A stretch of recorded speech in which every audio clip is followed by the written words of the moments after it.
పోచున్నాం కనుక రావలసినటువంటి సంఘస్థులు త్వరపడి సిద్ధపడి రావాల్సిందిగా ప్రభు పేరట మనం చేస్తూ ఉన్నాం. వాక్యోపదేశంలోకి వెళ్ళేక ముందుగా మన సంఘ కాపరి సిహెచ్ జోసెఫ్ గారిని స్టేజీ మీదకి రావాల్సిందిగా ప్రభు పేరట మనం చేస్తూ ఉన్నాం. అందరు గట్టిగా చప్పట్లతో ప్రతి ఒక్కరిని ఆహ్వానించేవారు. అదే రీతిగా మన సంఘం ఉన్నటువంటి కొలకలూరి సైమాన్ గారు తెలుగు బాప్టిస్ట్ చర్చ్ సంఘ కాపరిని స్టేజ్ మీద రావాల్సిందిగా ప్రభు పేరిట ఆహ్వానిస్తూ ఉన్నాం. అందరు గట్టిగా చప్పట్లతో వాళ్ళందరినీ ఆహ్వానించారు. అదేవిధంగా మనం చూసినట్లయితే మాచర్ల ఇజ్రాయెల్ గారు ఎల్ఈఎఫ్ సంఘ కాపరి వారు కూడా వచ్చినట్లయితే స్టేజ్ మీదకి రావాల్సిందిగా ప్రభు పేరిట ఆహ్వానిస్తూ ఉన్నాను. ఆ తరువాత పాస్టర్ సందీబాబు పేరయ్య గారు క్రీస్తు సంఘ కాపరి వారు ఉన్నట్లయితే వారిని కూడా స్టేజ్ మీదకి రావాల్సిందిగా ప్రభు పేరిట ఆహ్వానిస్తూ ఉన్నాను. అదేవిధంగా పాస్టర్ కొలకలూరి దావీద్ గారు బ్రదర్ అండ్ అసెంబ్లీ సంఘ కాపరి వారు కూడా ఉన్నట్లయితే వారు స్టేజ్ మీదకి రావాల్సిందిగా ప్రభు పేరిట ఆహ్వానిస్తూ ఉన్నాను. అదేవిధంగా సందీపాగు దుడ్డు పేరయ్య గారు బ్రదర్ అండ్ అసెంబ్లీ సంఘ కాపరి కాబట్టి వారు కూడా ఉన్నట్లయితే స్టేజ్ మీదకి రావాల్సిందిగా ప్రభు పేరిట ఆహ్వానిస్తూ ఉన్నాను. అదేవిధంగా పాస్టర్ సారికొక్కు పుల్లయ్య గారు బెతెస్దా ప్రార్థన మందిరం సంఘ కాపరి వారు కూడా ఉన్నట్లయితే త్వరపడి స్టేజ్ మీదకి రావాల్సిందిగా ప్రభు పేరిట ఆహ్వానిస్తూ ఉన్నాం. ఒకవేళ వారు దారిలో ఉన్నట్లయితే వారు వచ్చి ఈ యొక్క మీకు ఇవ్వబడినటువంటి స్థలంలో కూర్చోవలసిందిగా ప్రేమతో మీ అందరికి కూడా మనం చేస్తూ ఉన్నాం. ఆ తర్వాత ప్రియ దేవుని బిడ్డలారా, మనకు వాక్యోపదేశం అందించడానికి ఎంతో దేవుని చేత వాడబడుతున్నటువంటి అంధునిగా ఉన్నప్పటికీ ఏ దేవుడైతే మరణాన్ని జయించాడో ఈరోజు మనం ఈ కూటములు ఏర్పాటు చేసుకొని ఆయన సత్య సువార్త విజయ మరణాన్ని మనం ఏ విధంగా అయితే తెలియజేసుకొని సంతోషంగా ఉంటున్నామో అసాధ్యమైనటువంటి మన దేవుడు అసాధ్యమైనటువంటి పనులు కూడా సాధ్యము చేయగల గొప్ప దేవుడు. అంధకారంలో ఉన్నప్పటికీ గొప్పగా అద్భుతముగా శాంతి మార్గం ఫౌండర్గా ఏర్పాటు చేసి టీవీ స్పీకర్గా పనిచేస్తూ గొప్ప స్వార్థను అందిస్తున్నటువంటి పాస్టర్ జి ఐజయ్య గారు మన మధ్యకు విచ్చేస్తున్నారు. మీరందరూ కరటాల ధ్వనులతో పాస్టర్ గారిని స్టేజి మీదకి ఆహ్వానించవలసిందిగా ప్రభు పేరిట తెలియజేస్తూ అయ్యగారిని స్టేజి మీదకి ఆహ్వానిస్తూ ఉన్నాం. గట్టిగా చప్పట్లతో దేవుని కృపను బట్టి అనుకోని రీతిగా మన మధ్యకు దేవుడు వారిని పంపించి ఉన్నారు. మనము చాలా ప్రయత్నం చేసాము, వారు ఒప్పుకున్నారు కనుక మనకి ఎంతో సంతోషకరమైనటువంటి దినముగా మనం భావించవచ్చు. దేవుడి కృపను బట్టి వారికి అనేకమైనటువంటి మరలా ఈ రోజే 5 కూటములు ఉన్నాయి. కానీ మనం అడిగేమని చెప్పేసి కాదనలేక వారు మన మధ్యకు వచ్చున్నారు. వారికి ప్రత్యేకమైనటువంటి ఈ యొక్క కొండమంజులూరు యొక్క గ్రామము తరపున సంఘము తరపున ఈ యొక్క కమిటీ తరపున ప్రత్యేకమైనటువంటి వందనాలు తెలియపరుచుకుంటున్నాం. Sir, thanks for your coming. ప్రియ దేవుని బిడ్డారా, వాక్యోపదేశంలోకి వెళ్లే ముందు మన ముద్దునటువంటి బాలపర్తి యాకోబు గారు 1-2 చరణాలు పాడి ఆ తర్వాత ప్రార్థన వాక్య భాగంలోకి ముందుకు వెళ్దాం. 2 చరణాలు పాడవలసిందిగా మనం చూస్తూ ఉన్నాను.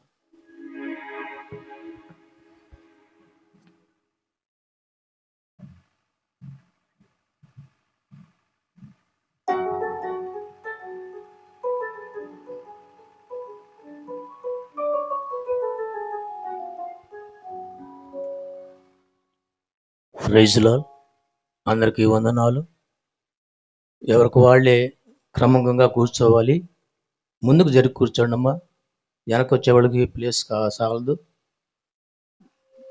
నాకు ఇచ్చిన అవకాశాన్ని బట్టి ఒక పల్లవి ఒక శరణం మేము ఇచ్చారు. ఆ పాట పాడుకోవడానికి దేవుడు ఈ రీతిగా నన్ను నిలబెట్టేందుకు నీకు స్తోత్రాలు చెల్లించుకుంటున్నాం. ఎవరు లేక ఒంటరినయ్యనే పాట.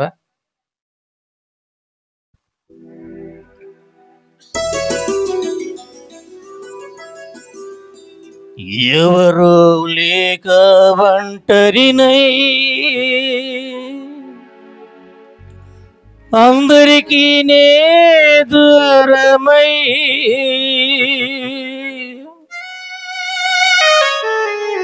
అనరగా నిలిచాను. రావాలేసయ్యా నువ్వు రావాలేసయ్యా.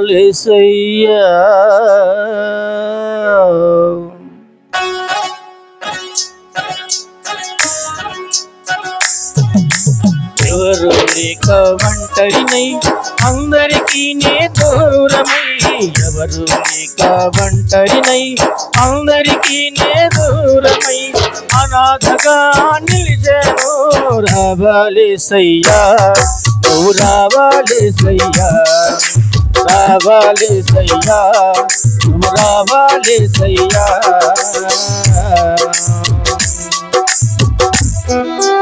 అందరూ చెప్పచ్చు కట్టాలి. దేవుని మహిమపరచుకుందాం. కాదు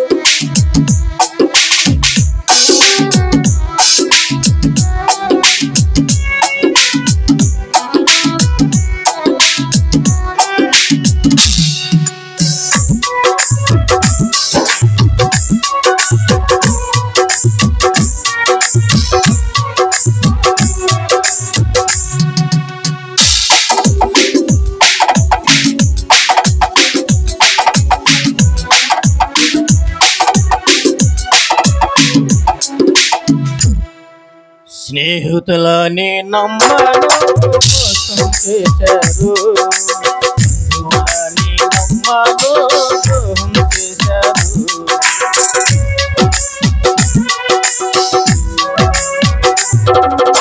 స్నేహితులని నమ్మను మోసం చేశారు, బంధువులని నమ్మను ద్రోహం చేశారు.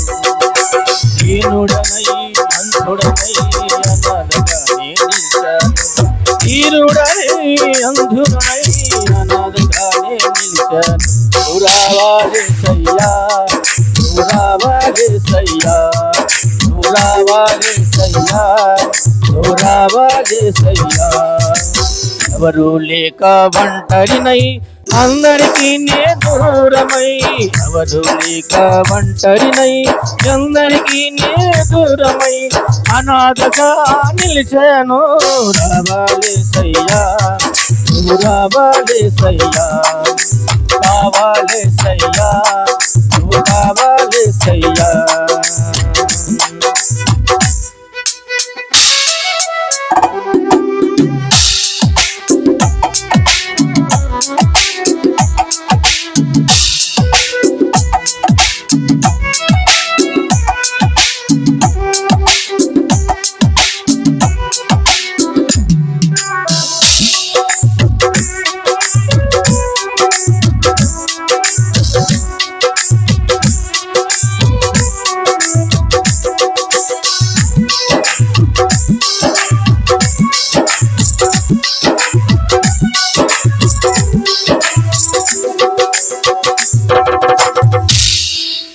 నేనున్నాను నేనున్నాని అందరూ అంటారు, బాధల్లో తొలగిపోతారు.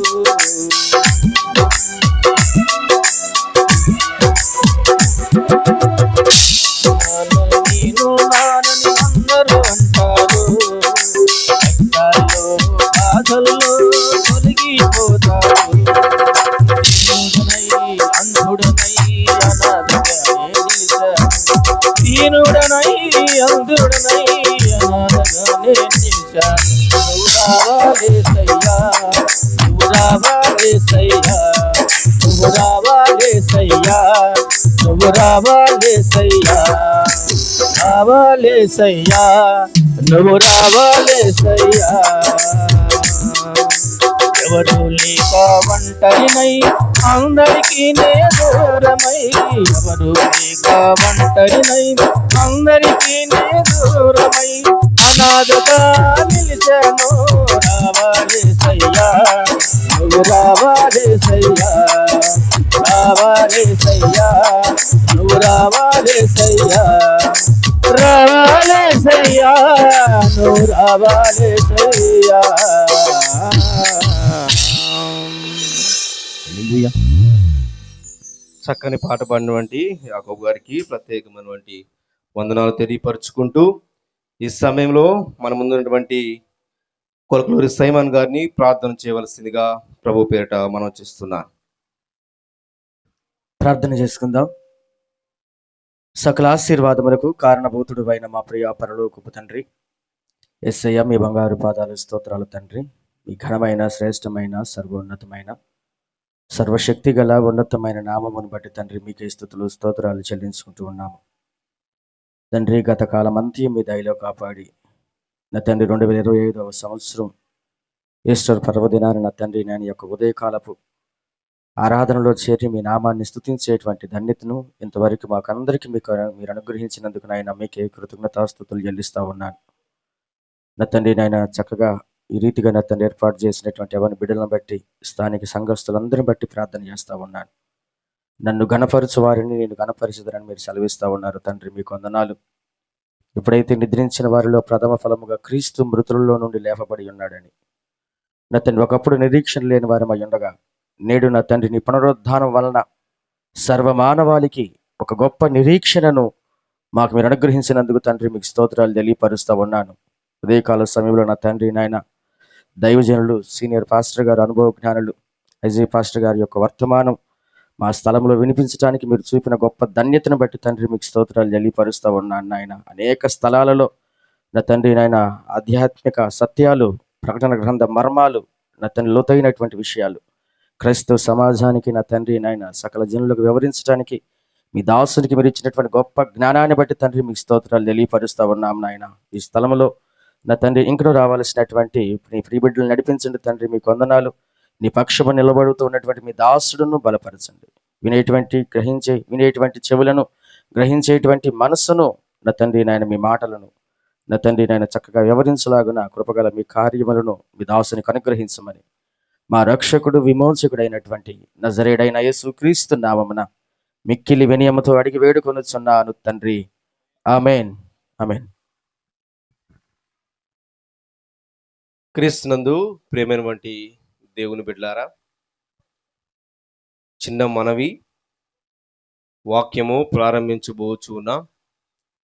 దయచేసి ఎవరు కూడా తిరగవద్దు, ఎవరు కూడా మాట్లాడవద్దు. చిన్న ప్రకటన ఏంటంటే యవ్వన బిడ్డలు అందరూ కూడా వచ్చి ఈ యొక్క కూటంలో కూర్చోవలసిందిగా ప్రభు పేరిట మనవి చేస్తున్నాను. కింద ఉన్నటువంటి వారు కానీ వేరే ప్రదేశంలో ఉన్నటువంటి వారు యవ్వన బిడ్డలు ప్రతి ఒక్కరూ కూడా వచ్చి ఈ సమయంలో మీరు కూర్చొని దేవుని వాక్యాన్ని వినవలసిందిగా ప్రభు పేరిట మీ అందరిని కోరుచూ ఉన్నాం. ప్రియమైనటువంటి దేవుని బిడ్డలారా, అదేవిధంగా దయచేసి కొంచెం ముందుకు జరగండి అమ్మా ప్లీజ్. ఇంకా వస్తున్నారు కాబట్టి దయచేసి మీరు ముందుకు జరగండి. మీరు కూడా కొంచెం గ్యాప్ ముందుకు జరిగినట్లయితే వాక్యోపదేశంలోకి వెళ్తాం. దయచేసి ఒకసారి అందరూ లేచి నిలబడండి. వినాలి, టైం వేస్ట్ చేసుకోకూడదు. మనము సమయం చాలా తక్కువ ఉంది, అయ్యగారికి సమయం ఇవ్వాలి. ఒకసారి లేచి నిలబడి మీ ముందు నుంచి 2 అడుగులు ముందుకేయండి. ఎంత గ్యాప్ ఉంటే అంత 2 అడుగులు ముందుకేయండి. ప్రతి ఒక్కరమ్మా ప్లీజ్. వస్తున్నారు, అందరికీ సమయం కావాలి, మధ్యలో డిస్టర్బెన్స్ అవ్వకూడదు వాక్య సమయంలో, అందుకే నేను చెప్తున్నాను. రైట్, ఇంకా ముందుకు జరగాలి. మీ ముందు 2 అడుగులు ముందుకు వేయాలని చెప్పాను. రైట్, కూర్చోండి. చెప్పింది వినాలి, దయచేసి అర్థం చేసుకోవాలి. ముందు కూర్చోడానికి ప్రయత్నం చేయండి. సమయమును వ్యర్థముగా పోనివ్వక అజ్ఞానుల వలె కాక జ్ఞానముతో, మెలకువతో, క్రమశిక్షణతో వాక్యం వినవలసిందిగా ప్రభు పేట మనవి చేస్తూ ఈ సమయంలో అయ్యగారికి సమయాన్ని నేను అప్పగిస్తూ ఉన్నాను. అయ్యా,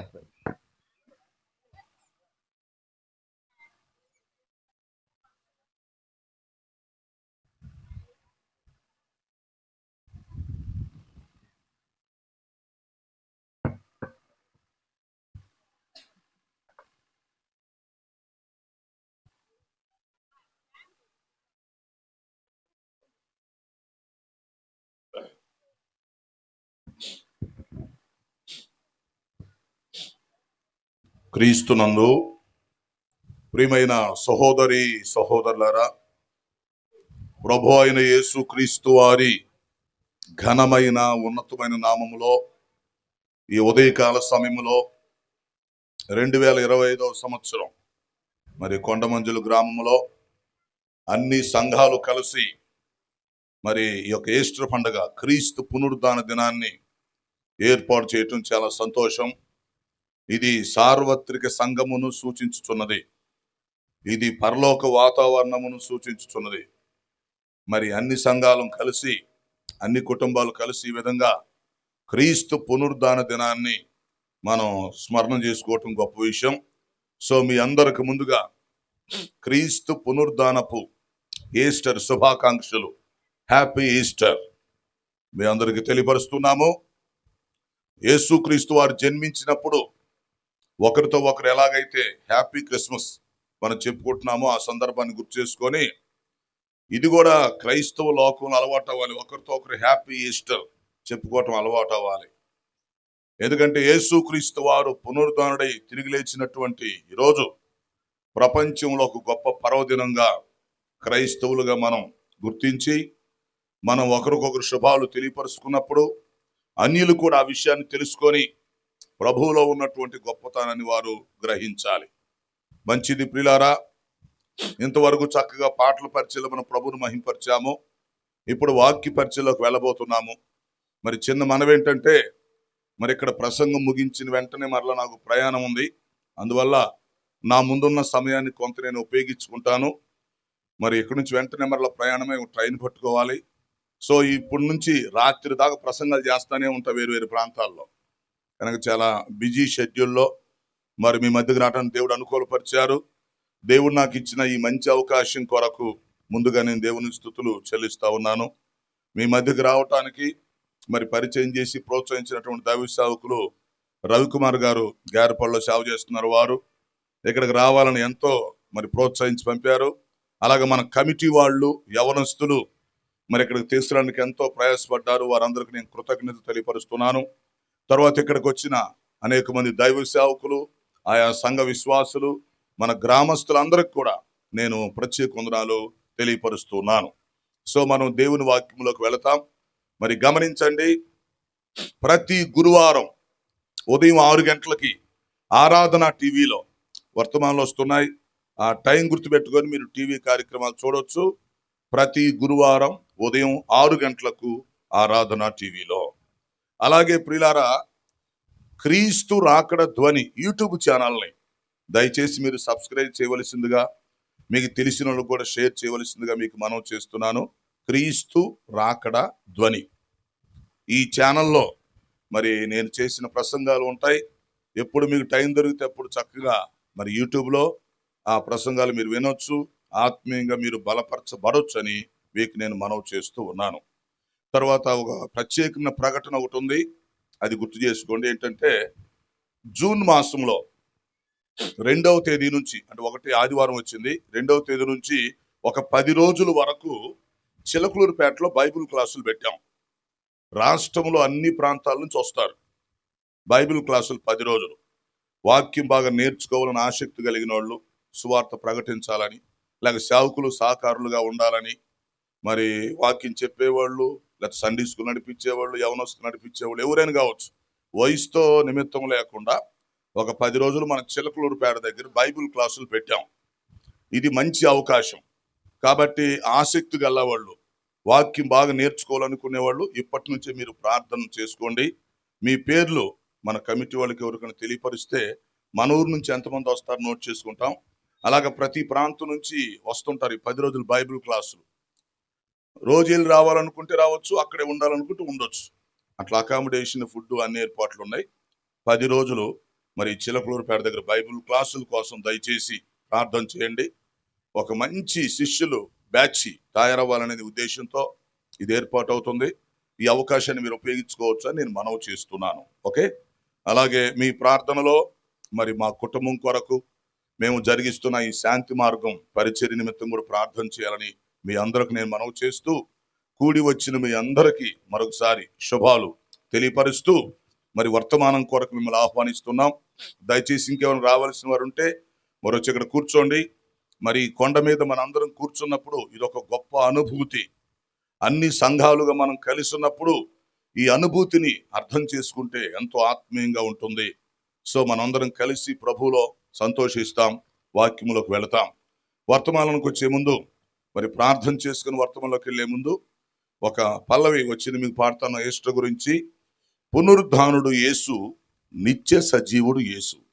అనేకమైన పాటలు రచించి స్వరకల్పన చేయడం జరిగింది.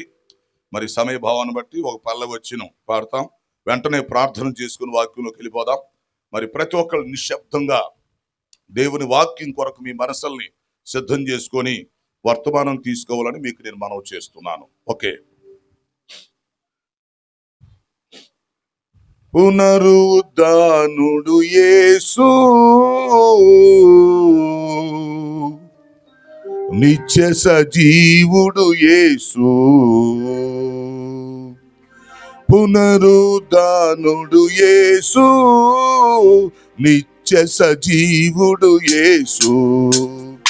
పునరుద్ధానుడు యేసు, నిత్య సజీవుడు యేసు. పునరుద్ధానుడు యేసు, నిత్య సజీవుడు యేసు.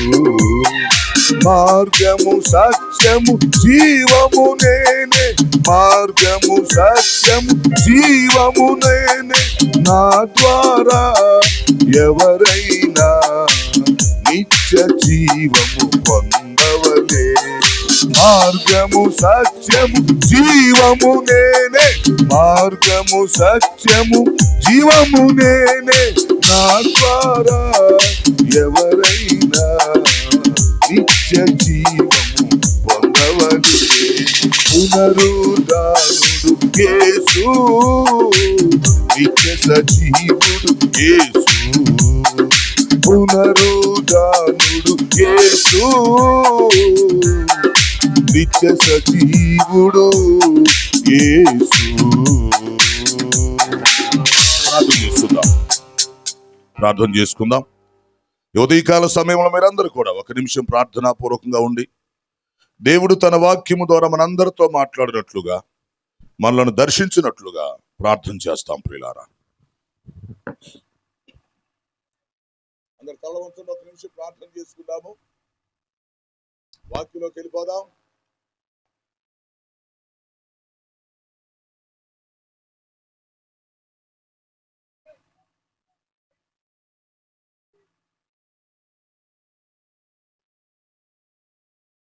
ఒక నిమిషం ప్రార్థన చేసుకుందాం.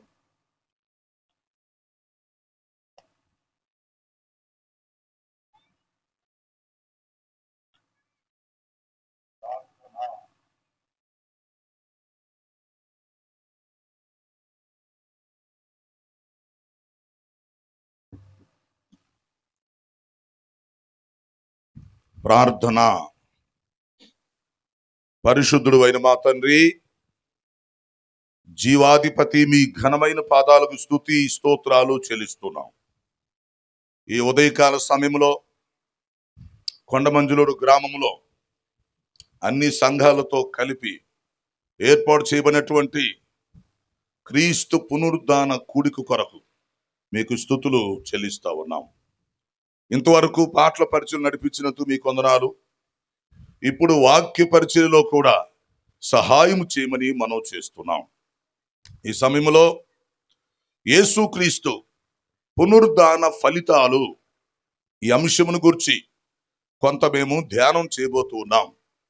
మీరు బోధకులై మాకు బోధ చేయమని మనం చేస్తున్నాం. మీ దాసుని నన్ను బలపరిచి వాడుకోండి. రక్షణ లేని వారందరికి రక్షణ దయచేయండి. రక్షణ పొందిన వారిని సంఘంలో స్థిరపరిచి బలపరచమని మనం చేస్తున్నాం. నాయనా, అన్ని సంఘాలు కలిసి సార్వత్రికంగా ఏర్పాటు చేసినటువంటి కార్యక్రమం మరి సార్వత్రిక సంఘమునకు, ఎత్తబడే సంఘమునకు సూచనగా ఉన్నవి. సహాయం చేసి కృప చూపండి. ఈరోజు ప్రపంచవ్యాప్తంగా మరి ఎక్కడెక్కడైతే ఈ క్రీస్తు పునరుద్ధాన ఆరాధన జరుగుతుందో ఆయా స్థలాల్లో మీ సన్నిధి ఉంచండి, సహాయం చేయండి. ఈ ఉదయకాల సమయంలో మీ వాక్యము ద్వారా మాతో మాట్లాడి మమ్మల్ని అందరినీ బలపరచమని, స్థిరపరచమని యేసు పరిశుద్ధ నామములో అడుగుచున్నాను తండ్రి, ఆమేన్. ప్రియులారా, మంచిది. ఈ ఉదయకాల సమయంలో ఏర్పాటు చేయబడినటువంటి ఈ క్రీస్తు పునరుద్ధాన పండగకు కూడి వచ్చిన మీ అందరికీ మరొకసారి మరి శుభాలు, ప్రత్యేక వందనాలు తెలియజేస్తూ మిమ్మల్ని వర్తమానం కొరకు ఆహ్వానిస్తున్నాం. మీ అందరికీ హ్యాపీ ఈస్టర్ శుభాకాంక్షలు తెలియపరుస్తున్నాం. మంచిది. ఈరోజు మన ధ్యానాంశం ఏంటంటే యేసుక్రీస్తు పునరుద్ధాన ఫలితాలు. చాలా జాగ్రత్తగా గుర్తుపెట్టుకోవాలి. ఈ అంశం క్రైస్తవులైనటువంటి మనం అందరం తెలుసుకోవాలి. తర్వాత మనం మిగిలినటువంటి వారికి కూడా తెలియపరచాలి. ఏంటంటే క్రీస్తు పునరుద్ధాన ఫలితాలు అంటే ఈరోజు యేసుక్రీస్తు వారు సిలువలో మరణించి 3వ రోజు తిరిగి లేచినటువంటి దినాన్ని మనం జ్ఞాపకం చేసుకుంటున్నాం. ఓకే, యేసుక్రీస్తు వారు పునరుద్ధానం అయ్యాడు, లేక మరణాన్ని గెలిచి తిరిగి లేచాడు అని మనం జ్ఞాపకం చేసుకుంటున్నాం. బైబిల్లో చదువుతున్నాము, మనకు తెలుసు, మనం విశ్వసిస్తున్నాం. మనం సువార్త చెప్పేటప్పుడు కూడా పునరుద్ధాన సువార్త కూడా చెప్తాం. ఇంతవరకు ఓకే. అయితే ఇక్కడ ముఖ్యమైన విషయం ఏంటంటే ఈ యేసుక్రీస్తు వారు పునరుద్ధానుడై తిరిగి లేచుట ద్వారా మానవ జాతికి వచ్చిన లాభాలేంటి, అది కలిగినటువంటి ఫలితాలు లేదా ఆశీర్వాదాలు ఎట్లయినా అనుకోవచ్చు. ఇప్పుడు యేసుక్రీస్తు వారు మరణాన్ని గెలిచారు, ఓకే, తిరిగి లేచారు, రైట్. అయితే ఇప్పుడు ఏం జరిగింది? దీనివల్ల ఫలితం ఏంటి? ఇందులో మనం నేర్చుకోవలసినటువంటి పాఠాలేంటి? ఈ విషయాలు చాలా జాగ్రత్తగా ఆలోచించాలి. ఏదో ప్రతి సంవత్సరం ఆనవాయితీగా ఒక పండగగా జరుపుకోవటం అనేదే కాకుండా ఇందులో ఉన్నటువంటి ఆత్మీయ సత్యాలు, ఇందులో మనం నేర్చుకోవలసినటువంటి పాఠాలు, లేక మనం పొందవలసినటువంటి ఆశీర్వాదాలు, వాటిని తెలుసుకొని మిగతా వారికి కూడా తెలియపరచడం అనేది అద్భుతమైనటువంటి విషయం. ఈ క్రీస్తు పునరుద్ధానమును గురించి అనేకమైన సందేశాలు మనం చెప్పొచ్చు. అయితే ఈరోజు క్లుప్తంగా కొంత సమయం తీసుకొని వాక్యము ధ్యానం చేయడానికి మనం ప్రయత్నం చేస్తున్నాం. ముందుగా ఒక వాక్య భాగాన్ని చదువుదాం. ఇంకొక విషయం కూడా చెప్తాను. ఈ ఈస్టర్ పండగకి సంబంధించి లేక క్రీస్తు పునరుద్ధానానికి సంబంధించిన వృత్తాంతం అంతా మనం తెలుసుకోవాలని ఆశ ఉంటే ఇది బైబిల్ మొత్తం మీద 6 అధ్యాయాల్లో ఉంది. ఈ 6 అధ్యాయాలు మీరు నోట్ చేసుకోవచ్చు. తర్వాత మీకు టైం కుదిరితే మీరు చదువుకోవచ్చు. పునరుద్ధానమునకు సంబంధించిన వృత్తాంతం అంటాం. 1 మత్తయి సువార్త 28వ అధ్యాయంలో, 2 మార్కు సువార్త 16వ అధ్యాయం, 3 లూకా సువార్త 24వ అధ్యాయం, 5 యోహాను సువార్త 20-21 అధ్యాయాలు, 2 అధ్యాయాలు ఉంటుంది యోహాను సువార్తలో. తర్వాత కొరింథీయులకు రాసిన మొదటి పత్రిక 15వ అధ్యాయం. ఇంకా కొన్ని విషయాలు తెలుసుకోవడానికి కూడా అపోస్తుల కార్యముల గ్రంథం 1వ అధ్యాయం. సో ఇంచుమించు మరి 4 సువార్తల్లో, అపోస్తుల కార్యాల్లో, కొరింథీ పత్రికలో కూడా పునరుద్ధానానికి సంబంధించినటువంటి సమాచారం, పునరుద్ధానానికి సంబంధించిన కొన్ని వివరాలు మనకు లభ్యమవుతాయి. అది మనం తెలుసుకోవాలి. ఇంకొక విషయం ఏంటంటే యేసుక్రీస్తు వారి జీవితంలో ప్రతి ఘట్టం కూడా మనకు పండగే. యేసుక్రీస్తు వారు జన్మించడం, ఆయనకి నామకరణం చేయడం, మరి ఆయన 40 దినాలు ఉపవాస దీక్ష చేయడం, ఆయన మట్టలాదివారం రోజు గాడిద ఎక్కి ఊరేగించబడడం, సిలువలో మరణించడం, పునరుద్ధానుడై తిరిగి లేగవడం, 40వ రోజు పరలోకానికి ఆరోహణమై వెళ్ళిపోవడం, 50వ రోజు పరిశుద్ధాత్మ దేవుడు భూమి మీదకు దిగి రావడం, సంఘం స్థాపించబడటం. సో ఈ అన్నిటినీ సుదినాలన్నీ ఎవరిని జ్ఞాపకం చేసుకుంటే క్రొత్త నిబంధనలో క్రైస్తవ్యములో ప్రతి ముఖ్యమైన దినాన్ని ఒక పండగగా మనం గుర్తు చేసుకోవచ్చు, తప్పేం లేదు.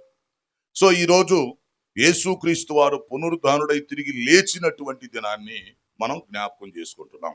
ఓకే, సో ముందుగా ఒక వాక్య భాగం చదువుదాం. మత్తయి సువార్తలో 28వ అధ్యాయము మొదటి 2 వచనాలు ఒకరు చదవండి, తర్వాత అందరూ జాగ్రత్తగా వినండి. నేను ధ్యానంలోకి వస్తున్నాను. మత్తయి సువార్త 28వ అధ్యాయము మొదటి 2 వచనాలు భాగం చదువుతున్నాం. విశ్రాంతి దినము గడిచిపోయిన తరువాత ఆదివారము తెల్లవారుచుండగా మగ్దలేని మరియయు వేరొక మరియయు సమాధిని చూడవచ్చి చూడవచ్చిరి. సమాధిని చూడవచ్చిరి. ఇదిగో ప్రభుదూత ఇదిగో ప్రభు దూత పరలోకం నుండి దిగివచ్చి పరలోకము నుండి దిగివచ్చి రాయి పొర్లించి దాని మీద కూర్చుండెను. అప్పుడు మహాభూకంపము కలిగెను. చాలు ప్రియులారా, గమనించండి. ఆదివారం ఇంకనూ తెల్లవారుచుండగా అన్నాడు. అంటే పాత నిబంధనలో శనివారమును విశ్రాంతి దినముగా ఆచరించేవారు. మోషే ధర్మశాస్త్రం ప్రకారం శనివారాన్ని సబ్బాత్ దినం అంటాం. సో ఇప్పుడు విశ్రాంతి దినం గడిచిపోయింది.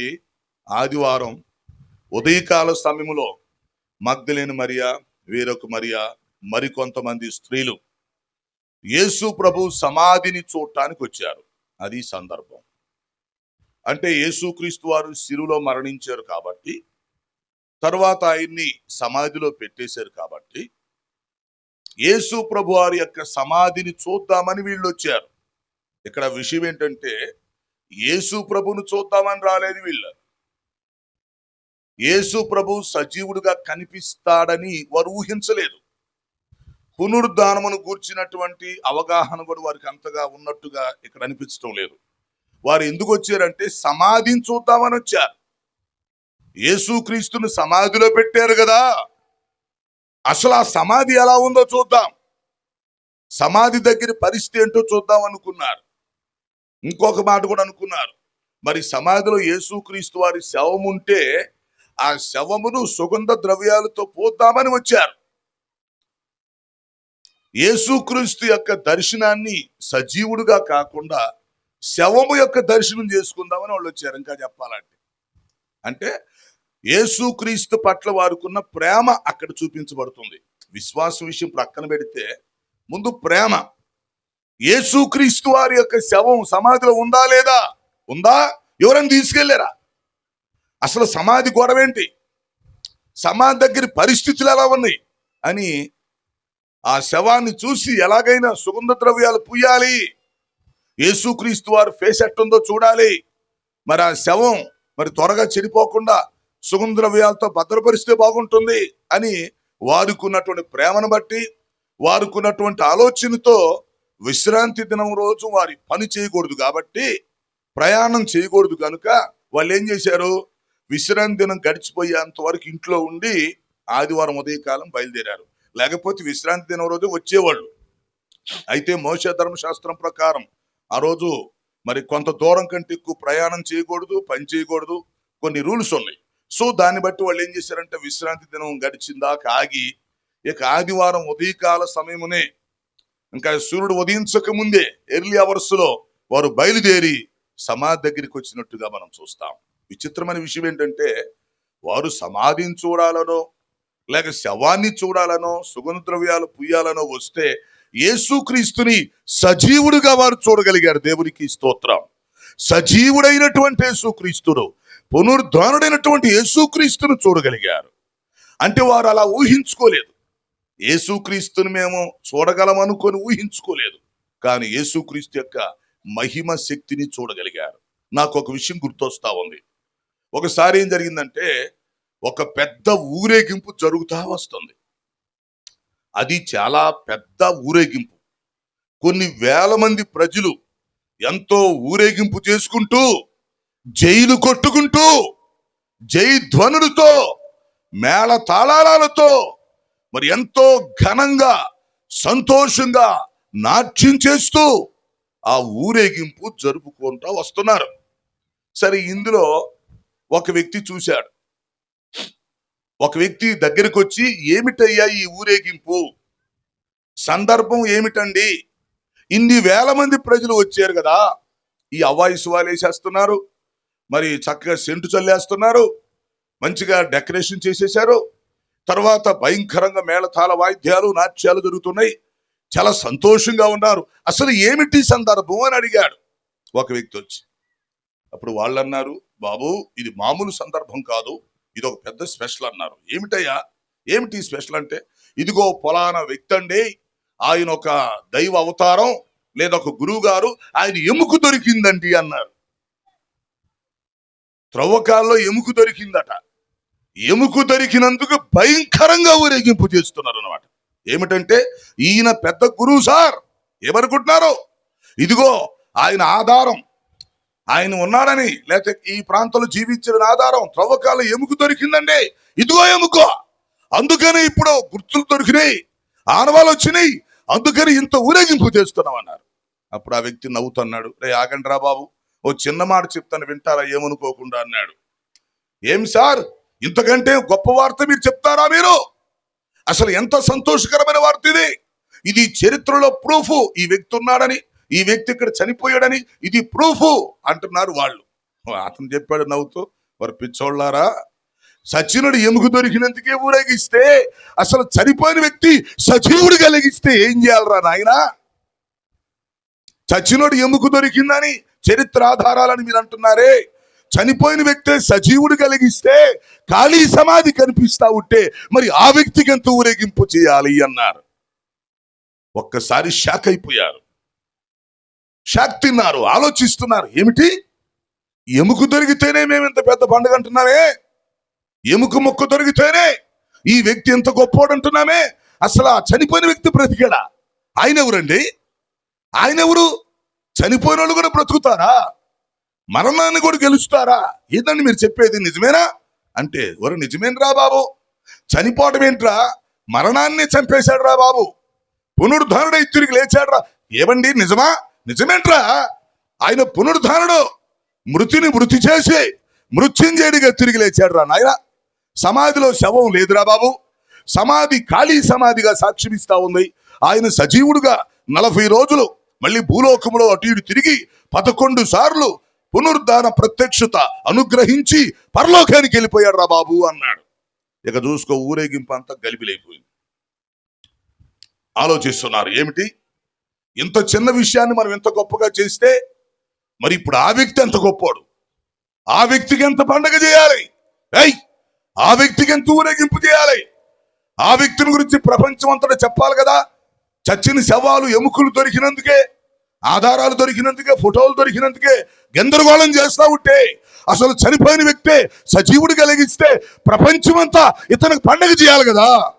ఇంతకంటే గొప్పోడు ఈ మానవ జాతి పుటల్లో ఎవరున్నారు అని ఆ రోజు ఆ ఊరేగింపులో ఒక విశేషమైనటువంటి వార్త వారు వినగలిగారు. సో ప్రియమైన వారు అర్థం చేసుకోండి, యేసుక్రీస్తు వారి యొక్క పునరుద్ధాన దినం అనేది ప్రపంచ చరిత్రలో ఒక అధ్యాయాన్ని సృష్టించింది. యేసుక్రీస్తు జన్మించడం అనేది ప్రపంచంలో ఒక గొప్ప అధ్యాయం అయితే, యేసుక్రీస్తు వారు శిలువలో మరణించి పునరుద్ధానుడై తిరిగి లెగవటం అనేది మానవ జాతి చరిత్ర బద్దలు కొట్టింది. మన భాషలో చెప్పాలంటే మానవ జాతి చరిత్రను బద్దలు కొట్టి రికార్డు సృష్టించాడు యేసుక్రీస్తు. గట్టిగా చప్పట్లు కొట్టి దేవుడి స్తుతిద్దామా. ఈ ప్రపంచంలో ఈ 250 దేశాల్లో 800 కోట్ల మంది ప్రజల్లో, ఇంతకు ముందు ఉన్నటువంటి 1000 కోట్ల మంది ప్రజల్లో మరణాన్ని గెలిచి తిరిగి లేచిన వాడు యేసు ప్రభు తప్ప ఎవరో లేరు కదా. అందుకని బైబిల్ చెప్తుంది, ఇప్పుడైతే నిద్రించిన వారిలో నుంచి ప్రథమ ఫలంగా క్రీస్తు లేపబడ్డాడు. అంటే చనిపోయిన వారందరిలో నుంచి మొట్టమొదటి వ్యక్తిగా ప్రథమ ఫలముగా క్రీస్తు లేపబడ్డాడు అని మనం అర్థం చేసుకోవాలి. కాబట్టి యేసుక్రీస్తు పునరుద్ధానం చాలా అద్భుతమైంది. ఇక మనం లోపలికి వచ్చేస్తే, యేసుక్రీస్తు వారు చనిపోయారు, ఓకే, ఆయన్ని సమాధిలో పెట్టారు, ఓకే. ఆ తర్వాత ఏం జరిగింది? సమాధి మీద ఒక రాయి పొర్లించి వేశారు. దాని మీద, ఆ రాయి మీద రోమా ముద్ర వేశారు. బాగా గుర్తుపెట్టుకోండి, సమాధి మీద రాయి వేశారు, రాయి మీద రోమా ముద్ర వేశారు. ఎందుకో తెలుసునా? రోమా గవర్నమెంట్ వచ్చి మరలా కదిలిచ్చిందాక ఎవడన్నా కదిలిస్తే వాడికి మరణ శిక్ష. ఎందుకు అంటే యేసుక్రీస్తు యొక్క శవాన్ని ఎవరైనా తీసుకెళ్తారని వీళ్ళ డౌట్. అందుకని వాళ్ళు ఏం చేశారంటే, విచిత్రమైన విషయం, బ్రతికున్నప్పుడు యేసుక్రీస్తుకి ఎవరు సెక్యూరిటీ ఇవ్వలేదు కదా, చచ్చిన శవానికి సెక్యూరిటీ ఇస్తున్నారు. అలాంటి పిచ్చ ప్రజలు ఉన్నారు భూమి మీద. బ్రతికున్నప్పుడు యేసుక్రీస్తుకి సెక్యూరిటీ లేదు, చచ్చిన శవాన్ని ఎవడో తీసుకెళ్తాడని సెక్యూరిటీ. సో సమాధిలో పెట్టారు, సమాధి మీద రాయి దొర్లించారు, రాయి మీద రోమా ముద్ర వేశారు, రోమా సీల్. సమాధి చుట్టూ కాపుల వాళ్ళు కూర్చున్నారు. రోమా సైనికులు కొంతమంది ఉన్నారు, ఇటు శాస్త్రులు పరిశీలి తరపున కొంతమంది కూర్చున్నారు. మొత్తానికి కాచుకొని కూర్చున్నారు. ఇప్పుడు ఎవరైనా సరే రోమా గవర్నమెంట్కు తెలియకుండా సమాధి కదిలించకూడదు. ఏదైనా విషయం ఉంటే రోమా గవర్నమెంట్కి ముందు తెలియపరచాలి. గవర్నమెంట్ పర్మిషన్తోనే ఆ సమాధి రాయిని చూడాలి. ఎందుకంటే ఒక లోపల ఏది జరుగుతుందో తెలియదు కదా. లోపల ఉన్న వ్యక్తి మరి ఉన్నాడా లేడా, బ్రతికున్నాడా, చనిపోయాడా, శవం ఉందా, కుళ్ళిపోయిందా, ఏమో ఎవరికి తెలుసు, ఎవరికి తెలియదు.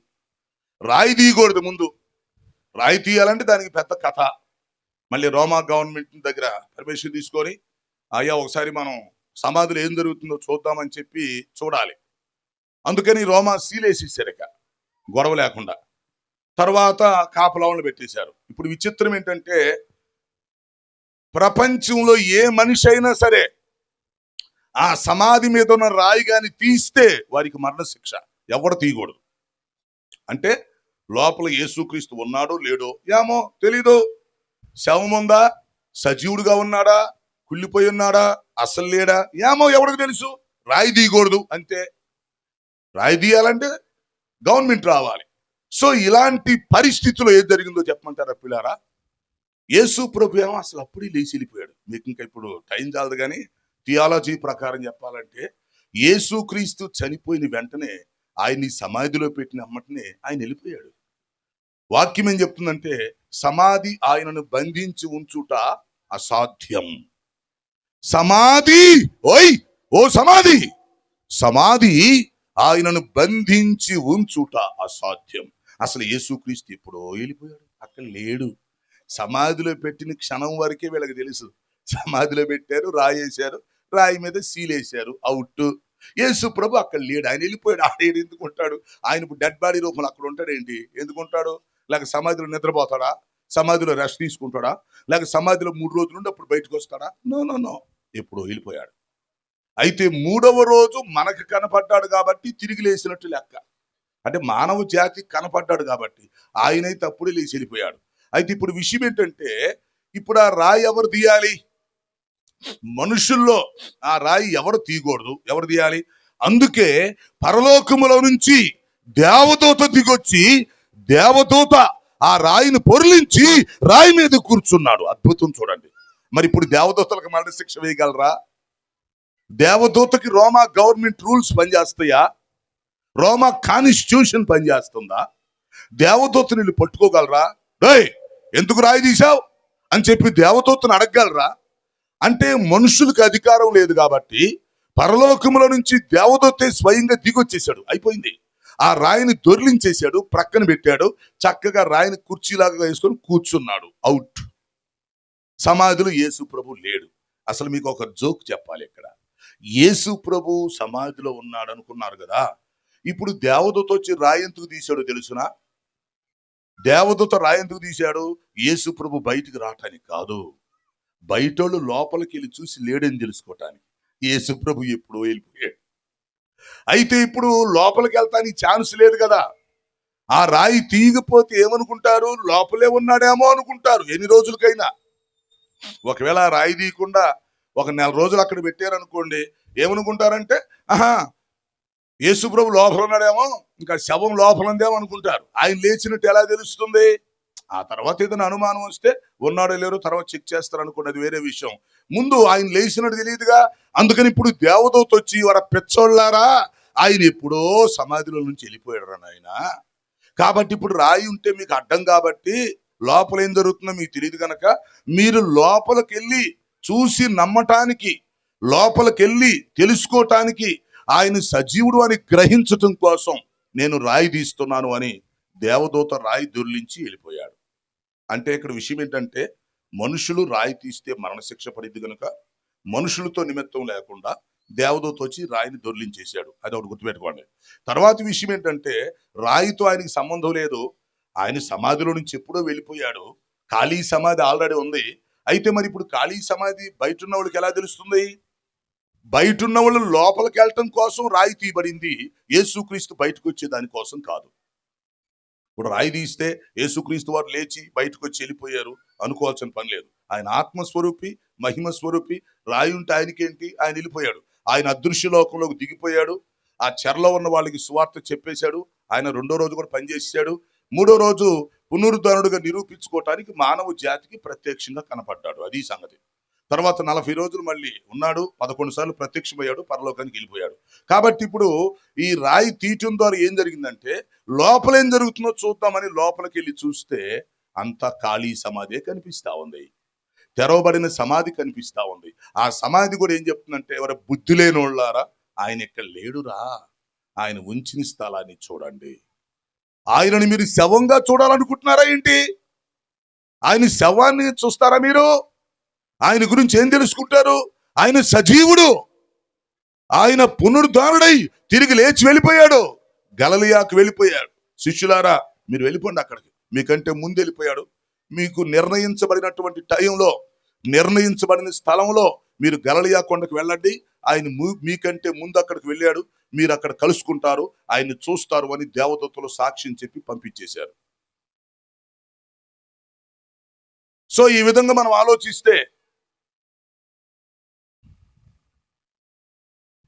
ఇక్కడ విషయం ఏంటంటే, మనం ఆలోచించినట్లయితే శిష్యులకి దేవదూత సాక్ష్యం ఇచ్చి పంపించేశాడు, ఆయన మీకంటే ముందుగా గలిలయకి వెళ్ళిపోయాడు, మీరు అక్కడ ఆయన చూస్తారు, వెళ్ళి చూడండి అంటే, మరి శిష్యులు కొంతమంది స్త్రీలు అందరూ అక్కడికి వెళ్ళారు, అక్కడ ప్రభువుని చూడటం జరిగింది. అది ఇంకో సందర్భం. సో ఇక్కడ మనం ఆలోచించాల్సిన విషయం ఏంటంటే, ముఖ్యంగా యేసుక్రీస్తుని వారు సమాధిలో పెట్టారు కానీ ఆయన సమాధిలో లేడు. ఆయన సజీవుడుగా తను నిరూపించుకున్నాడు. దేవునికి స్తోత్రం. సజీవుడుగా నిరూపించుకున్నాడు, పునరుద్ధానుడుగా నిరూపించుకున్నాడు. ఆ తర్వాత ఖాళీ సమాధి వాళ్ళకి చూపించే దానికోసం మరి దేవదూతనే పంపించేశాడు. దేవదూత వచ్చి మొత్తం క్లియరెన్స్ ఇచ్చేశాడు. చక్కగా రాయి తీసేసి, ఎందుకు అన్ని రోజులు కాపలా ఉంటాం, ఎందుకు టైం దండగా, కాపలా ఉండటం ఎందుకు, తర్వాత కంగారు పట్టడం ఎందుకు, కన్ఫ్యూజ్ అవటం ఎందుకు, ఆయన ఎప్పుడో లేచి వెళ్ళిపోయాడు కదా, కావాలనుకుంటే ఖాళీ సమాధి లోపలికి వెళ్ళి చూసుకోండి అని చెప్పి ఆ దేవదూత రాయి తీసేసి వాళ్ళకి క్లియరెన్స్ ఇచ్చాడు అనమాట. అప్పుడు ఒకళ్ళ తర్వాత ఒకళ్ళు వెళ్ళిపోయి చూసి యేసు ప్రభు లేడని చెప్పి వాళ్ళు నిర్ధారణ చేసుకోగలిగారు. ఇది సంగతి. అయితే ఇప్పుడు మనం లోపలికి వచ్చేస్తే, సరే యేసుక్రీస్తు పునరుద్ధానం చెందాడు, ఓకే. యేసుక్రీస్తు పునరుద్ధానము ద్వారా ఫలితాలు ఏంటి? అది రిజల్ట్స్. ఏదైనా ఒక పని జరిగినప్పుడు దాని యొక్క రిజల్ట్స్ కనపడాలిగా, దాని యొక్క లాభ నష్టాలు ఉంటాయి కదా, దాని యొక్క పర్యవస్థానం ఉంటుంది కదా. సో ఇప్పుడు యేసుక్రీస్తు వారు పునరుద్ధానుడై తిరిగి లేచినందువల్ల కలిగినటువంటి ఫలితాలు ఏమిటి అనేది మనం ఆలోచిస్తే, బైబిల్లో చాలా విషయాలు ఉన్నాయి, పెద్ద లిస్ట్ ఉంది. ఇప్పుడు అవన్నీ మనం చూడలేం, కానీ ఒక 4 విషయాలు క్లుప్తంగా మీకు గుర్తు చేసి నేను ముగింపు తీసుకొస్తా. వాటిని మీరు గుర్తు పెట్టుకోవటానికి, పట్టుకోవటానికి ప్రయత్నం చేయండి. యేసుక్రీస్తు పునరుద్ధాన ఫలితాలు. యేసుక్రీస్తు వారు మరి పునరుద్ధానుడై తిరిగి లేచుట ద్వారా జరిగినటువంటి ఫలితాలు ఇక్కడ మనం అర్థం చేసుకోవాలి. ఏమేం జరిగింది అనేది మనం తెలుసుకుంటే మనం ఇతరులకు సువార్త చెప్పడానికి, అలాగే మన విశ్వాసాన్ని కూడా మనం పెంచుకోవడానికి మనకు అవకాశం ఉంటుంది. యేసుక్రీస్తు వారి పునరుద్ధాన ఫలితాలు 4 గుర్తుపెట్టుకోండి, చాలా ఉన్నాయి. మొట్టమొదటి ఫలితం ఏంటంటే ప్రియులారా, ఇది ప్రపంచం మొత్తానికి ఇంపార్టెంట్. ఎందుకంటే మానవ జాతి రక్షించబడటానికి, మానవ జాతి నిజమైన దేవుడు ఎవరో తెలుసుకోవటానికి, అంటే వాళ్ళు కన్ఫ్యూజ్ అవ్వకుండా, అసలు ఇంతమంది దేవుళ్ళు, ఎవరు నిజమైన దేవుడు ఎవరురా, ఎవరు నమ్మాలి, ఎవరు మనల్ని రక్షిస్తాడు అనే దానికి ఒక క్లారిటీ కావాలి కదా. మొట్టమొదటి రుజువు, మొట్టమొదటి ఫలితం ఏంటంటే, యేసుక్రీస్తు వారు తన పునరుద్ధానమును బట్టి ఆయన నిజమైన దేవుడుగా, దేవుని కుమారుడుగా రుజువు చేసుకున్నాడు. ఇది అన్నిటికంటే ముఖ్యమైనది. అంటే ఆయన తన పునరుద్ధానాన్ని బట్టి ఆయనే ఒక దేవుని కుమారుడుగా, ఆయనే రక్షకుడుగా, ఆయనే నిజమైన దేవుడుగా, ఆయన్నే నమ్మొచ్చు అని, ఆయనే అందరికంటే స్పెషల్ అని, ఆయనే మానవ జాతిని రక్షిస్తాడు అని రుజువు చేసుకోవడం జరిగింది. కాబట్టి ఇప్పుడు ప్రపంచంలో ఎవరు కన్ఫ్యూజ్ అవ్వాల్సిన అవసరం లేదు. నేను ఎవరు నమ్మాలా, ఎవరిలో శక్తి ఉందా, ఎవరు నిజమైన దేవుడా అని ప్రపంచంలో ఎవ్వడూ కన్ఫ్యూజ్ అవ్వకుండా ఈ పునరుద్ధానం అనేది యేసుక్రీస్తు నిజమైన దేవుడు అని క్లారిటీ ఇవ్వటానికి ఉపయోగపడుతుంది. ఈ విషయం బైబిల్లో ఎక్కడుంది సార్? రోమాపత్రిక 1:4. ఇది ప్రపంచంలో ఈస్టర్ రోజు గుర్తు చేయాలి మానవ జాతికి. ఎందుకంటే ఇప్పుడు ప్రపంచంలో ఉన్న ప్రజలందరూ సత్యాన్వేషణలో ఉన్నారు. అసలు నిజమైన దేవుడు ఎవరు, ఎవరు నమ్మితే బాగుండిద్ది, ఎవరు మనకు రక్షణ ఇస్తారు, లేకపోతే ఎవరు మనకు మోక్షం ఇస్తారు, అసలు ఎవరిలో ఎక్కువ శక్తి ఉంది అని రకరకాల ఆలోచనలతో మనుషులు ఉన్నారు. కాబట్టి మానవ జాతికి ఒక క్లారిటీ ఇచ్చిన పండగ ఈస్టర్ పండగ. యేసుక్రీస్తు నిజమైన దేవుడుగా, సజీవుడుగా, సర్వశక్తిమంతుడుగా నిరూపించబడి దమ్ముంటే రండిరా చూసుకుందామని చెప్పిన పండగ ఈస్టర్ పండగ. సో మొదటి విషయం ఇక్కడ మీరు చూడవచ్చు, క్రీస్తు పునరుద్ధానం మొదటి ఫలితం ఏంటంటే ఆయన తను తాను నిజమైన దేవుడుగా రుజువు చేసుకుంటున్నాడు. రోమీలకు రాసిన పత్రిక 1:4 ఈ విషయాన్ని మనం చూడవచ్చు. యేసుక్రీస్తు, ఇది చాలా ఇంపార్టెంట్ అండి, యేసుక్రీస్తు శరీరమును బట్టి దావీదు సంతానముగాను, యేసుక్రీస్తు శరీరాన్ని బట్టి చూస్తే దావీదు సంతానంగా పుట్టాడు. అయితే మృతులలో నుండి పునరుద్ధానుడైనందువలన పరిశుద్ధమైన ఆత్మను బట్టి దేవుని కుమారుడుగా ప్రభావముతో నిరూపించుకునేను. ఇది ప్రపంచం మొత్తానికి ఛాలెంజ్. రోమాపత్రిక 1:4 ప్రపంచానికి సవాల్. యేసుక్రీస్తు శరీరమును బట్టి దావీదు సంతానంగా పుట్టాడు, దావీదు వంశంలో. కానీ మృతుల్లో నుంచి ఆయన తిరిగి లేచుడు ద్వారా పరిశుద్ధాత్మ శక్తిని బట్టి ప్రభావముతో నిరూపించుకున్నాడు దేవుని కుమారుడని. సో అది మొదటి విషయం. ఆయన పునరుద్ధరణ తిరిగి లేచుడు ద్వారా తను తాను దేవుడి కుమారుడుగా రుజువు చేసుకోగలిగాడు. ఇప్పుడు ప్రపంచంలో ఉన్న మానవ జాతి అంతా నమ్మటానికి ఒక అవకాశం వచ్చింది. ఓకే, ఇక రెండో విషయం ఆలోచిస్తే ఈ పునరుద్ధాన ఫలితాలు ఏంటంటే, యేసుక్రీస్తు వారు ఎప్పుడైతే పునరుద్ధరణై తిరిగి లేచాడో మరణం మీద కూడా విజయం వచ్చినట్టుగా తేలిపోయింది. మరణం మీద విజయం అంటే మరణం కూడా పెద్ద గొప్పేంటి కాదురా అన్నట్టుగా.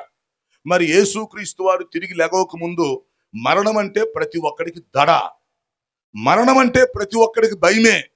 ఎందుకంటే మరణం అంటే ఎంతటోళ్ళైనా సరే భయపడాల్సిందే. మరణాన్ని జయించగలిగినడు ఒక్కడు లేడు మానవ జాతిలో.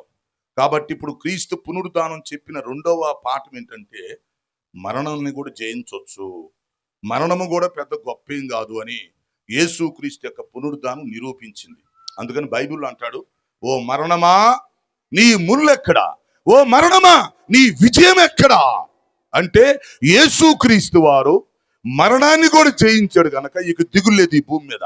ఇప్పటి వరకు మానవ జాతిలో ప్రతి ఒక్కళ్ళు మరణం అంటే భయపడుతున్నారు, మరణం అంటే ఆలోచిస్తున్నారు. మరణం అనగానే మరి ఒళ్ళు ఒక్కసారి జంకుతుంది, చెమటలు పోస్తాయి. కానీ యేసుక్రీస్తు వారు ఏం చేశాడంటే ఆ మరణాన్ని కూడా జయించి మరణానికి భయపడాల్సిన పని లేదని తన దైవత్వాన్ని చాటుకున్నాడు. అది రెండవది. ఒకటి, ఆయన పునరుద్ధానాన్ని బట్టి దేవుడి కుమారుడు నిరూపించుకున్నాడు, అది మనుషులు నమ్మటానికి నమ్మశక్యమైంది. రెండవది, మరణం గురించి ప్రతి ఒక్కళ్ళు భయపడుతూ బాధపడుతున్నారు కదా, యేసుక్రీస్తు వారు మరణపు ముళ్ళుని విరిచివేసి మరణం మీద విజయాన్ని సాధించడం జరిగినది. రెండవది, అది మనం అర్థం చేసుకోవాలి. ఇక మూడవది, యేసుక్రీస్తు వారి పునరుద్ధానం మనకిచ్చిన గొప్ప లాభం ఏంటంటే, ఇది ఇంకోటి ఇంపార్టెంట్. మనకి క్రైస్తవులుగా మనకు ఒక ఇంపార్టెంట్ లెసన్ ఉంది ఇక్కడ. ఏమిటంటే, యేసుక్రీస్తు ఎలాగైతే, ఇది జాగ్రత్త గుర్తుపెట్టుకోండి, యేసుక్రీస్తు ఎలాగైతే చనిపోయి పునరుద్ధరణై తిరిగి లేచాడో, ఈ భూలోకంలో యేసుక్రీస్తు నమ్మినోళ్ళు ఎవరైతే ఆయన సొంత రక్షకుడుగా ప్రభువుగా అంగీకరిస్తారో, ఎవరైతే బాప్తిసం తీసుకుంటారో, పాప క్షమాపణ పొందుతారో, మారు మనసు పొందుతారో, వాళ్ళు కూడా యేసుక్రీస్తు వలె తిరిగి లెగుస్తారు అనే నిరీక్షణ ఈ పండగ మనకు తెలియపరుస్తుంది. అంటే ఈ పండగలో మూడవది మనకి నిరీక్షణ కనిపిస్తా ఉంది. నిరీక్షణ. ఇప్పుడు యేసుక్రీస్తు వారు చనిపోయారు, తిరిగి లేచాడు. ఓకే, రేపు మనం కూడా చనిపోతాం. ఎక్కువ సంవత్సరాలు బ్రతికినా తక్కువ సంవత్సరాలు బ్రతికినా ఏదో ఒక రోజు మనం చనిపోతాం మనం. అయితే ఇప్పుడు బ్రతికుండగానే నువ్వు బాప్తిసం తీసుకున్నావా, మారు మనసు పొందావా, పొందలేదా, పాపక్షమాపణ పొందుకున్నావా, అలవాట్లు విడిచిపెట్టావా, స్నేహాలు విడిచిపెట్టావా, వాక్యానుసారంగా జీవిస్తున్నావా, ప్రతి ఆదివారం చర్చికి వస్తున్నావా, కుదురుగా కూర్చొని ఆరాధన చేయగలుగుతున్నావా, భక్తి చేస్తున్నావా? ఇదంతా చేస్తే రేపు నువ్వు కూడా చచ్చినా మళ్ళీ బ్రతుకుతావు. అదే ఈస్టర్ చెప్పే సత్యం. ఈ లోకంలో చనిపోయిన వ్యక్తి మరలా మనం కూడా బ్రతుకుతాం. బ్రతకాలంటే బ్రతికుండగానే తగు చర్యలు తీసుకోవాలి. ఈ రక్షణ మారు మనసు కావాలి, ఈ పాప క్షమాపణ కావాలి, ఈ యొక్క వాక్యానుసారంగా జీవించే జీవితం మనం జీవిస్తే యేసుక్రీస్తు వారు చనిపోయి ఎలాగైతే తిరిగి లేచాడో రేపు మనం కూడా తిరిగి లెగుస్తామని, మనకు కూడా పునరుద్ధానం ఉంటుంది అని గొప్ప నిరీక్షణ యేసు పునరుద్ధానం మనకు తెలియపరుస్తుంది. మూడవది. ఓకే, ఆ తర్వాత నాలుగవది, యేసు పునరుద్ధానంలో మనకు కనిపించే మరొక గొప్ప లెసన్ ఏంటంటే, యేసుక్రీస్తు వారు పునరుద్ధరణై తిరిగి లేచిన తర్వాత ఎలాగ పరలోకానికి ఆరోహణమై వెళ్ళిపోయాడో ఆయన భూమి మీద నుంచి పరలోకానికి వెళ్ళిపోయాడు కదా. అలాగే యేసుక్రీస్తులో విశ్వసించిన మనం అందరం కూడా రేపు నిత్య జీవాన్ని పొందుతామని కూడా ఈ విషయం మనకు తెలియపరుస్తుంది. ఇప్పుడు యేసుక్రీస్తు పరలోకానికి ఆరోహణమై వెళ్ళిపోయాడు, మట్టిలో మట్టి కలిసిపోలా పరలోకానికి వెళ్ళిపోయాడు. ఎంత అద్భుతమైన విషయం. తన శిష్యులు చూస్తుండగా లైవ్ లో ప్రత్యక్ష సాక్షులు ఉండగా ఆయన పరలోకానికి వెళ్ళిపోయాడు. ఎస్, అలాగే రేపు మనం కూడా మరణిస్తామనే కాదు, పునరుద్ధానమై తిరిగి లెగుస్తాం. తిరిగి లెగటమే కాదు, నిత్య జీవాన్ని పొందుకుంటాం. మనం కూడా మరొక జీవితాన్ని మనం అనుభవించబోతున్నాం. లక్షల కోట్ల సంవత్సరాలు, యుగయుగాలు రెండవ జీవితాన్ని మనం పొందబోతున్నామని ఈ పండగ మనకు తెలియపరుస్తుంది. కాబట్టి ఈ లోకంలో తాత్కాలికంగా కొంతకాలం జీవిస్తాం మనం, అంతే. ఏదో ఒక రోజు వదిలేసి వెళ్ళిపోతాం. అయితే మరలా మనకు రెండవ జీవితం ఉందని, నిత్య జీవం ఉందని, పరలోకానికి మనం వెళతామని మనం అందరం తెలుసుకోవటానికి, విశ్వసించడానికి, మరి ఆ నిత్య జీవం పట్ల ఆసక్తి కలిగి ఉండటానికి యేసు పునరుద్ధానం మనందరికీ సహాయపడుతుంది. అందుకని యేసు ప్రభు కూడా చెప్పాడు, యోహాను సువార్త 11:25 తాను బ్రతికుండగానే చెప్పాడు. యోహాను సువార్త 11:25 అన్నాడు, అందుకు యేసు, పునరుద్ధానమును జీవమును నేనే, నా యందు విశ్వాసముంచిన వాడు చనిపోయినను బ్రతుకును. చూసారా, నా యందు విశ్వాసం ఉంచిన వాడు చనిపోయినా కూడా బ్రతుకుతారు. నేను బ్రతికినట్టే వాళ్ళు కూడా బ్రతుకుతారు. బ్రతకడమే కాదు, వారు రెండవ జీవితాన్ని పొందుకుంటారు, నిత్య జీవములో యుగయుగాలు ఉంటారని ప్రభువు సెలవిస్తున్నాడు. అందువల్ల ప్రియులారా, ఈ రోజు మనం అందరం ఇక్కడ కొండ మీద సమాజంగా కూడాం, చాలా సంతోషం. అయితే ఈ రోజు మనం ఆలోచించాల్సిన విషయం ఏంటంటే, ఈ పునరుద్ధానంలో ఉన్న 4 ఫలితాలు మనం పక్కాగా గుర్తుపెట్టుకోవాలి. 4 ఫలితాలు గుర్తుపెట్టుకోవాలి. మొదటిది ఏం చెప్పండి? యేసుక్రీస్తు వారు ఇప్పుడు నిజమైన దేవుడుగా లేక దేవుడి కుమారుడుగా రుజువు అయిపోయింది. మనం ఇతరులకు సువార్త చెప్పాలన్నా లేదా ఇతరులను నమ్మాలన్నా మరి అందరూ నమ్మటానికి ఇది ఒక మంచి రుజువు. కారణం ఏంటంటే, ఎవడో పునరుద్ధానమై తిరిగి లేగలేదు కాబట్టి ఈయనొక్కడే పునరుద్ధానమై తిరిగి లేచాడు గనక, ఓహో ఈయన్ని మనం నమ్మొచ్చు, ఇంక ఈయనే దేవుడు, ఈయనే మనకు రక్షణ ఇస్తాడని ఒక ప్రూఫ్ వచ్చేసింది. నెంబర్ 1. రెండవది ఏంటంటే, మరణాన్ని జయించడం గొప్ప విశేషం. ప్రతి ఒక్కళ్ళు మరణానికి తల వంచవలసిందే కదా. మరణం అంటే భయపడుతున్నారు. అయితే ఈయన మరణపు ముళ్ళును విడిచివేశాడు కాబట్టి ఇప్పుడు మరణానికి కూడా మనం భయపడకుండా ధైర్యంగా ఉండే పరిస్థితి మనకు వచ్చింది. నెంబర్ 2. మూడవది, యేసుక్రీస్తు ఎలాగా పునరుద్ధానుడై తిరిగి లేచాడో ఆయన యందు విశ్వసించిన మనం అందరం కూడా రేపు మరలా బ్రతుకుతాము. మనకు కూడా పునరుద్ధానం వస్తుంది. రేపు మనం చనిపోవచ్చు, మనం తీసుకెళ్లి సమాధిలో పెట్టవచ్చు. అయితే యేసుక్రీస్తు బ్రతికినట్టుగా మనం బ్రతుకుతామని తేలిపోయింది. మూడవది. 4వది ఏంటంటే, యేసుక్రీస్తు వారు తన శిష్యులు చూస్తుండగా పైకి వెళ్ళిపోయాడుగా, ఆరోహణమే వెళ్ళిపోయాడుగా. కాబట్టి రేపు మనం బ్రతికినాక మనం కూడా పునరుద్ధానం అయిన తర్వాత నిత్య జీవాన్ని పొందుతాం. అంటే రెండవ జీవితం మనకు వచ్చేసింది. పరలోకంలో మనం ఉంటాం, లక్షల కోట్ల సంవత్సరాలు యుగయుగాలు జీవిస్తాం అనే దానికి తార్కాణంగా ఈరోజు ఈ పండగ మనకు కనిపిస్తా ఉంది. కాబట్టి ప్రియమైన సోదరి సోదరులారా, మనమందరం ఇక్కడికి రావటం చాలా సంతోషం. ఈ కొండ మీద ఉన్న వాళ్ళందరికీ నేను ఒక మనవి, కొండ మీద ఉన్నాం మంచిదే, కానీ రేపు అందరం పరలోకంలో కూడా ఉంటే ఎంతో బాగుంటుంది. ఈరోజు కొండ మీద ఉన్నాం, కలిసి ఉన్నాం, అద్భుతంగా చేసుకుంటున్నాం ఈ పండగ. ఈ వాతావరణం పరలోకాన్ని చూపించాలి. ప్రతి ఒక్కళ్ళం కూడా నిత్య జీవాన్ని పొందుకునేటట్లుగా నామకార్థ క్రైస్తవ్యాన్ని వదిలిపెట్టి, మనలో ఏమైనా డౌట్లుంటే క్లియర్ చేసుకొని, అలవాట్లు కూడా తీసేసుకొని, మరి అటు ఇటుగా ఉండకుండా ప్రతి ఒక్కళ్ళు రక్షణ పొంది నిజ క్రైస్తవులుగా జీవించాలని, పరిశుద్ధత కలిగి జీవించాలని, ప్రతి ఆదివారం చక్కగా చర్చికి వెళ్ళి వ్యక్తిగతంగా ప్రతి ఒక్కళ్ళు ఆరాధించేటువంటి అనుభవం కలిగి ఉండాలని, ఆ విధంగా నిజ క్రైస్తవులుగా జీవిస్తూ మనమందరం ఆ యేసుక్రీస్తు మన కొరకు సిద్ధపరిచిన నిత్య జీవాన్ని పొందుకొని ఈ భూలోకంలో కేవలం సంతోషించడమే కాకుండా ఆ నిత్య జీవాన్ని పొందుకునే స్థితిలో మనమందరం ఉండాలని, ఆ విధంగా మన విశ్వాస జీవితాన్ని మనం బలపరుచుకుంటూ, మరి ఏదో ప్రతి సంవత్సరం ఈ ఒక్కరోజే కాకుండా దినదినము ఆయన పునరుద్ధానాన్ని జ్ఞాపకం చేసుకుంటూ, పునరుద్ధాన శక్తిని జ్ఞాపకం చేసుకుంటూ మన భక్తి జీవితాన్ని ముందుకు కొనసాగించుకోవాలని దేవుని యొక్క వాక్యం హెచ్చరిస్తుంది. ఆ విధంగా ప్రియమైన వారులారా, ఈ ఉదయకాల సమయంలో ఈ మాటలు వింటున్న మీరందరూ కూడా ఈ విషయాలు అర్థం చేసుకొని, దయచేసి రక్షణ లేని వాళ్ళందరూ రక్షణ పొందుకొని, రక్షణ పొందుకున్న వాళ్ళు చక్కగా రక్షణలో స్థిరంగా ఉండి నిజ క్రైస్తవులుగా జీవిస్తూ, ఈ పునరుద్ధాన శక్తితో మనమంతా ఈ లోకంలో ఆత్మీయంగా జీవిస్తూ, మన ప్రభు వచ్చినప్పుడు రాకల్లో వెళ్ళిపోయి మరి నిత్య జీవాన్ని పొందుకొని మరి ప్రభుతో సంతోషించే పరిస్థితి అందరం కలిగి ఉండాలని మరీ మీకు మనవి చేస్తూ ఈ మాటల ముగింపు తీసుకొస్తున్నాను. అట్టి కృపను దేవుడు మనందరికీ దయచేయును గాక.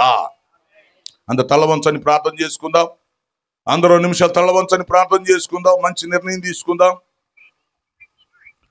ఒక మంచి నిర్ణయం తీసుకుందాం. ఈరోజు ఎక్కడున్న వాళ్ళు ఇంకా రక్షణ లేని ఎవరైనా ఉన్నారా? క్రైస్తవులని చెప్పుకుంటూ యేసు ప్రభు నమ్మనోళ్ళు, ఇంకా లేదా యేసు ప్రభు నమ్మేమని చెప్తూ ఇంకా అలవాట్లో ఉండేవాళ్ళు, చెడు స్నేహాల్లో ఉండేవాళ్ళు, అసలు చర్చికి వెళ్లకుండా ఉండేవాళ్ళు, బాప్తిసం తీసుకోకుండా ఉన్నవాళ్ళు, యేసు ప్రభు నాకు తెలుసంటూ బైబిల్ కూడా చదవనోళ్ళు, ప్రార్థన చేయనోళ్ళు, పరిశుద్ధంగా బ్రతకనోళ్ళు ఎంతమంది ఉన్నారు? ఈరోజు దయచేసి ఒక మంచి నిర్ణయం తీసుకో. నువ్వు ఈ కొండ దిగెళ్లే లోపు ఒక మంచి నిర్ణయం తీసుకోవాలి. ప్రభువా, నేను నామకార్థ క్రైస్తవుడు ఉండటానికి వీల్లేదు. నువ్వు పునరుద్ధానుడివై తిరిగి లేచావు గనుక ఈరోజు ఈ పునరుద్ధాన శక్తిని నేను పొందుకుంటాను. నీ కోసం నేను జీవిస్తాను. ఇక నుంచి నా పాత జీవితాన్ని వదులుతాను, నూతన జీవితం జీవిస్తాను. అవును, సిలువలో నా కోసం నువ్వు బలైపోయావు కదా, రక్తం కార్చావు కదా. నీవు సిలువలో కార్చిన రక్తంలో నన్ను కడగండి అయ్యా, నన్ను శుద్ధి చేయండి ప్లీజ్, నన్ను క్షమించండి. నేనేదో క్రైస్తవ కుటుంబంలో పుట్టడం కాదు, నామకార్థ క్రైస్తవుడిగా బ్రతకడం కాదు, నాకు రక్షణ కావాలి. నేను నిజ క్రైస్తవుడిగా ఉండాలి. ఎస్, మీ సిలువ రక్తంలో నన్ను కడిగి శుద్ధి చేయమని ఎవరికి వాళ్లే ఇంకా రక్షణ లేనోళ్ళు మీరు ప్రభును బ్రతిమలాడుకొని క్షమాపణ కోరుకొని అలవాట్లు తీసేసుకొని ఈ రోజు నుంచి ఒక నూతన వ్యక్తిగా బ్రతకాలి. నూతన వ్యక్తిలాగా జీవించటం అత్యవసరం. ఎందుకంటే ప్రియులారా, దేవుడు మనకు పునరుద్ధానం ఇచ్చాడు, దేవుడు మనకు నిరీక్షణ ఇచ్చాడు, దేవుడు మనకు నిత్య జీవం ఇస్తున్నాడు, దేవుడు మన కోసం పరలోకం సిద్ధం చేస్తున్నాడు. దానిని మనం స్వతంత్రించుకోవడానికి ఈరోజు ప్రతి ఒక్కళ్ళకు ఒక నిర్ణయం అవసరం. ఒకసారి మిమ్మల్ని గురించి మీరు ఆలోచించుకొని ఒక మంచి నిర్ణయం తీసుకొని, ఇదిగో పలానా రోజున, ఇదిగో ఈ పండగ రోజు కొండ మీద నేను ఒక తీర్మానం తీసుకున్నాను. ఈ రోజు నుంచి నేను మారుమనసు పొందుతున్నాను, నేను బాప్తిసం తీసుకోవడానికి కూడా ఇష్టపడుతున్నాను, నా జీవితాన్ని మార్చుకోవడానికి ఇష్టపడుతున్నాను, నేను ఇప్పటి నుంచి అలవాట్లు కాదు ఒక నిజభక్తి చేయడానికి ఇష్టపడుతున్నానని మీ మనస్సులో మీరు తీర్మానం తీసుకోవాలి. మన గ్రామంలో గొప్ప ఉద్యమం రావాలి, గొప్ప మార్పు రావాలని ఆశిస్తున్నాం. అందరూ మీ మనస్సులో ప్రార్థన చేసుకుంటూ ఒక మంచి తీర్మానాన్ని కలిగి ఉండండి. ప్రార్థన చేద్దాం. పరిశుద్ధుడు అయిన మా తండ్రి, జీవాధిపతి, మీ ఘనమైన పాదాలకు స్తుతి స్తోత్రాలు చెల్లిస్తున్నాం. అవును నాయన, ఈరోజు పునరుద్ధాన ఫలితాలు మేము తెలుసుకున్నాం. రోమా గవర్నమెంట్ చచ్చిన శవానికి సెక్యూరిటీ ఇస్తుంది, రాయి పొర్లించి సీలేశారు, కానీ నీ పునరుద్ధానాన్ని ఎవడు ఆపలేడు. అద్భుతం జరిగించి పునరుద్ధానుడుగా నిరూపించుకున్నందుకు నీ స్తోత్రాలు. నిజమైన దేవుడుగా మాకు దొరికినందుకు మీకు వందనాలు. ఈ ధన్యత మాకు ఇచ్చినందుకు నీ స్తోత్రాలు. ఈ రక్షణ మాకు ఇచ్చినందుకు నీ స్తోత్రాలు. రక్షణ లేని వారికి కూడా మాలాగా రక్షించబడి అందరూ ఆరాధించే కృప దయచేయమని మనం చేస్తున్నాం. మా ప్రభువైన యేసుక్రీస్తు ద్వారా మిమ్మల్ని ఆరాధిస్తున్నామయ్యా. మీరు మాకు ఇచ్చిన రక్షణ కొరకు, పాప క్షమాపణ కొరకు, సిద్ధం చేసిన నిత్య జీవం కొరకు మీకు మేము స్తుతులు చెల్లిస్తున్నాం. మిగతా వాళ్ళకు కూడా ఈ అనుభూతి కలిగించమని మనం చేస్తున్నాం. ప్రతి ఒక్కరిని ఈ రోజు దర్శించిన ఆయన, ఇదిగో మీ శిలువ రక్తంలో కడగబడి అందరూ ఈ రక్షణ భాగ్యం పొందుకొని ఈ పునరుద్ధాన శక్తిని తెలుసుకొని నిజ విశ్వాసులుగా జీవించే కృప దయచేయమని మనం చేస్తూ, ఈ రోజు ఈ పునరుద్ధాన కూడిక కొండ మీద అద్భుతంగా జరిగిస్తూ వచ్చినందుకు మీకు స్తుతులు చెల్లిస్తూ యేసు పరిశుద్ధ నామములో అడుగుచున్నాను తండ్రి. ఆమేన్, ఆమేన్. Thank you.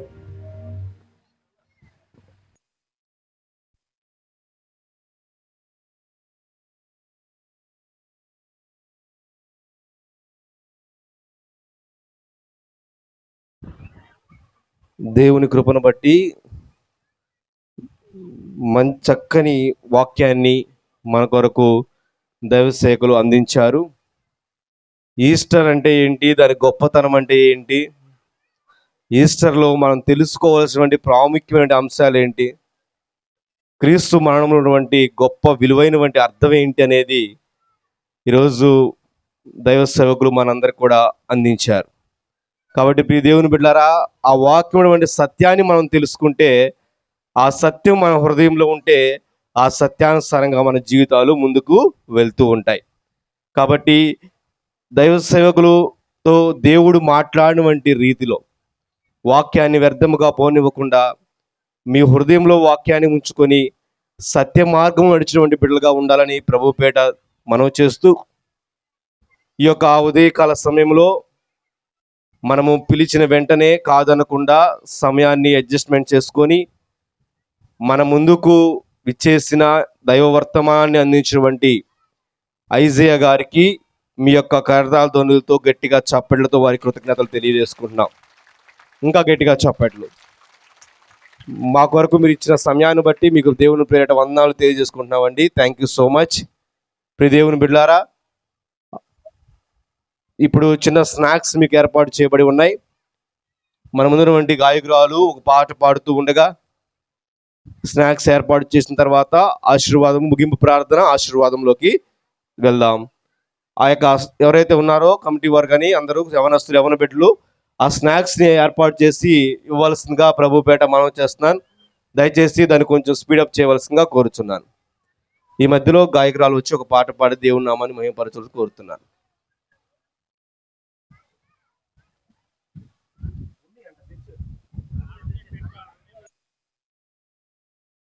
మా పిల్లలు పైన తిరగకండి.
వలదు ఏడువ మనది